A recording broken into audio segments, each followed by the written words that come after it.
A fork is one move that attacks two things at once. That is the whole definition, and it is worth 6 positions, because the shape is what you store, not the rule.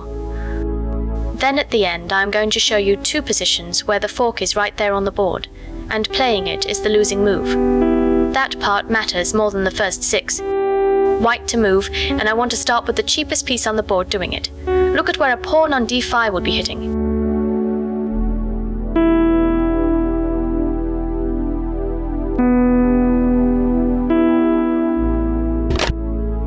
Developing the bishop. Completely reasonable, and it gives black a move to move one of those 2 pieces out of the way.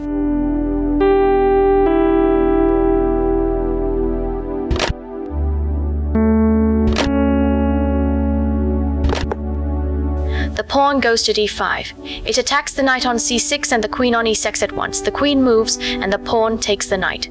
A pawn just won a piece.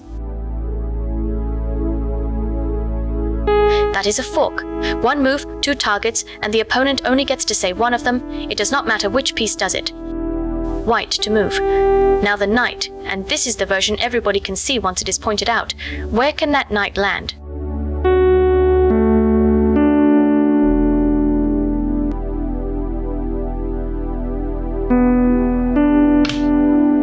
Bringing the bishop to d3. It looks fine, and the knight never gets its moment.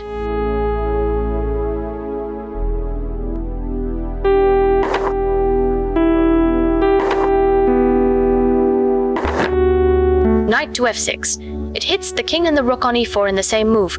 The king moves out of check because it has to, and the rook is taken. Black to move, and this one is not a knight at all. A bishop forks along a diagonal, and the 2 targets can be very far apart.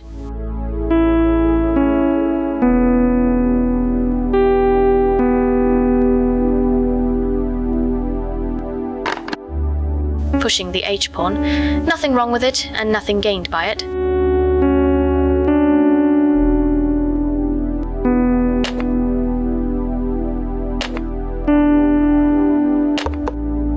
Bishop to g3 with check. From there it is also looking all the way down at the knight on c7. The king steps to h1 and the bishop collects the knight. White to move.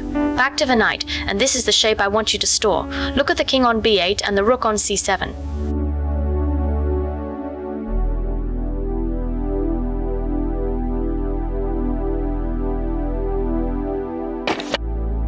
Lifting the rook to c3. Sensible, and black gets to tuck the king away.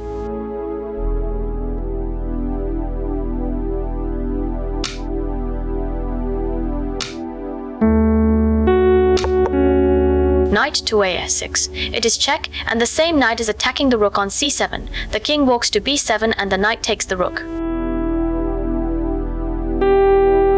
White to move. Same idea again, and this time watch what happens when the opponent refuses to lose the thing you forked.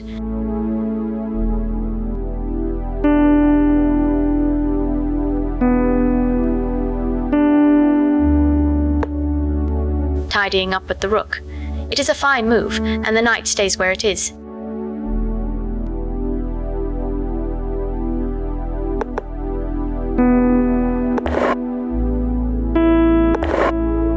Knight to f7. Check, and it is hitting the rook on d8 as well. Black gives the queen up for the knight rather than lose the rook, and white takes the queen back. The fork won anyway. Black to move, and this is the one worth the whole video. The white king is on f2, and the white queen is on f4. Find the square.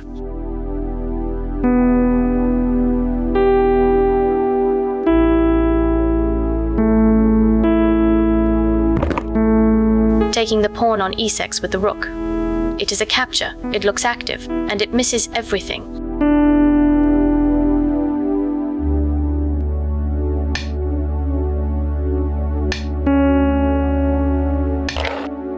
Knight to d3. Check from the knight, and the same knight is attacking the queen on f4. The king moves, and the knight takes the queen. That is the shape, and it is why you learn it. White to move, and there is a fork sitting right there. The bishop can go to d4 and hit the knight on b6 and the bishop on g7 at the same time. The question is whether you should play it.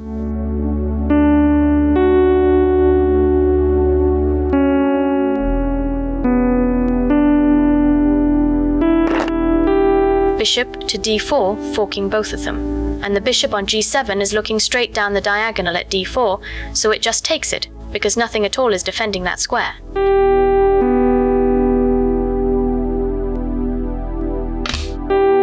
Take the knight on c4 instead. It is only a piece, but a piece you actually get to keep is worth a great deal more than a fork. You do not. White to move, and this one is harder. There is a fork available with check. The bishop takes on e6 and hits the king and the knight on d7 together.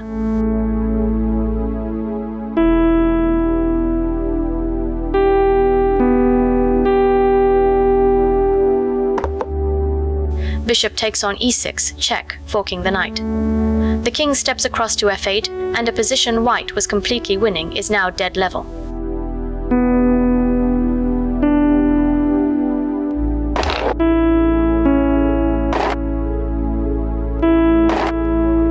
Take on e6 with the queen instead.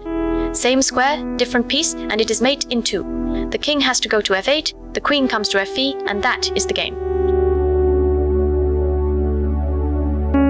Put a knight on an empty board and look at the 8 squares it hits. Move it and look again. Do that for 2 minutes a day for a week, until you see the shape instead of counting it out.